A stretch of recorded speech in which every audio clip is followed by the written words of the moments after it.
জুলাই শহীদদের স্মরণে স্থাপিত ডিজিটাল স্মৃতিস্তম্ভ।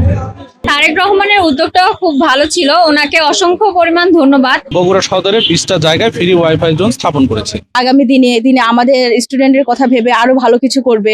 জনাব তারেক রহমানকে ধন্যবাদ জানাচ্ছি।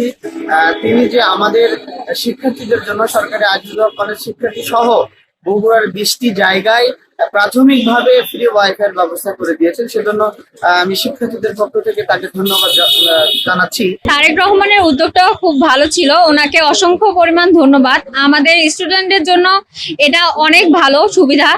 আমরা কলেজে এসে আমাদের বিভিন্ন কাজে আমাদের ওয়াইফাই এর দরকার পড়ে, নেটের দরকার পড়ে, বিভিন্ন ধরনের ওয়েবসাইটে ঢুকতেও বা নোটিশ দেখতেও আমাদের নেটের দরকার পড়ে। আমরা সেই সুযোগটা আজিজুল হক কলেজের স্টুডেন্টরা পাচ্ছি, বগুড়া শহরের মানুষজন পাচ্ছে। জনাব তারেক রহমান যে আমাদের কথা স্টুডেন্ট কথা ভেবে স্টুডেন্ট বান্ধব যে কাজ করছেন, এই যে ফ্রি ইন্টারনেট কানেকশনের ব্যবস্থা করছেন, আসলে এটা আসলেই আমাদের অনেক সুবিধার্থের কথা ভেবেই করেছেন। আমরা চাইবো আগামী দিনে আমাদের স্টুডেন্টের কথা ভেবে আরো ভালো কিছু করবে। দেশনায়ক তারেক রহমান গত 21শে ডিসেম্বর শহীদ টিটু মিলনায়তনে আপনার ডিজিটাল স্মৃতিস্তম্ভ অর্থাৎ ফ্রি ওয়াইফাই জোন বগুড়া সদরের 20টা জায়গায় ফ্রি ওয়াইফাই জোন স্থাপন করেছে। এটার উদ্বোধনী অনুষ্ঠান টিটু মিলনায়তন হয়েছে। এটাতে সাধারণ মানুষ, তরুণ প্রজন্ম এবং শহীদদের ইতিহাসের সঙ্গে সংযুক্ত থাকার জন্য এই উদ্যোগটা গ্রহণ করেন। এইখানে আমরা বলতে পারি এটা একটা যুগান্তকারী উদ্যোগ। ইন্টারনেট কেবল একটা প্রযুক্তি নয়, এটা নাগরিক অধিকার। এই অধিকারটা সবার ক্ষেত্রে নিশ্চিত করার জন্য তারেক রহমান এই উদ্যোগটা গ্রহণ করে। শিক্ষাই হচ্ছে জাতির মেরুদণ্ড।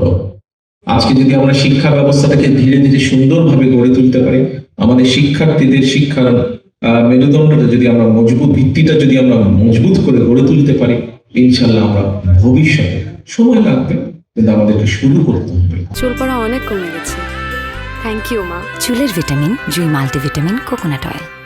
জুলাই শহীদদের স্মরণে স্থাপিত ডিজিটাল স্মৃতিস্তম্ভ।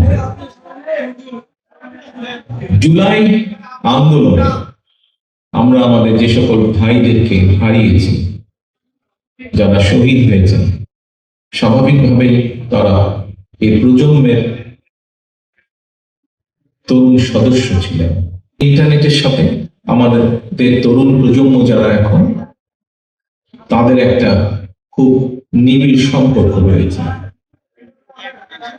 কিন্তু এই ইন্টারনেটের একটি হয়তো সমস্যা রয়ে গেছে, সেটা হচ্ছে ব্যয়বহুল। সবার জন্য অনেক সময় এফোর্ড করা সম্ভব হয় না, এবং তরুণ প্রজন্মের বহু সদস্য পড়ালেখার জন্য এই ইন্টারনেটকে ব্যবহার করে থাকেন। আজকে আমরা যেটি আগামী দিনে বাংলাদেশে করতে চাই, সেই কাজটি যেটি সরকার বা দেশের রাষ্ট্রের পক্ষ থেকে আমরা করতে চাই, সেই কাজটি আমরা আমাদের দলীয় অবস্থান থেকে প্রথমে শুরু করেছি।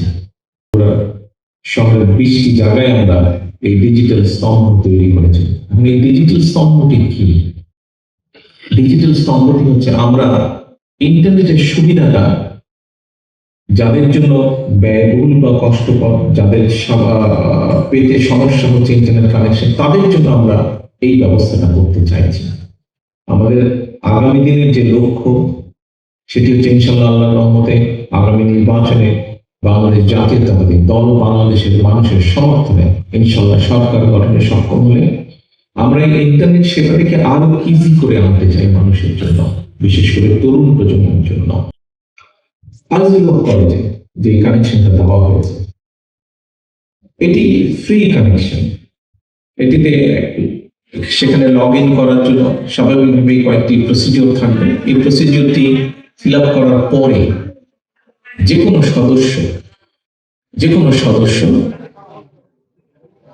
1 থেকে 1.5 ঘন্টা ফ্রি ইন্টারনেট পাবে।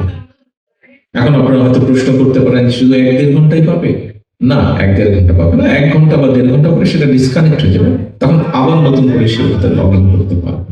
অর্থাৎ তার যতক্ষণ সময় সেটি করতে পারবে, এবং এটির জন্য তাকে কোনো পে করতে হবে না।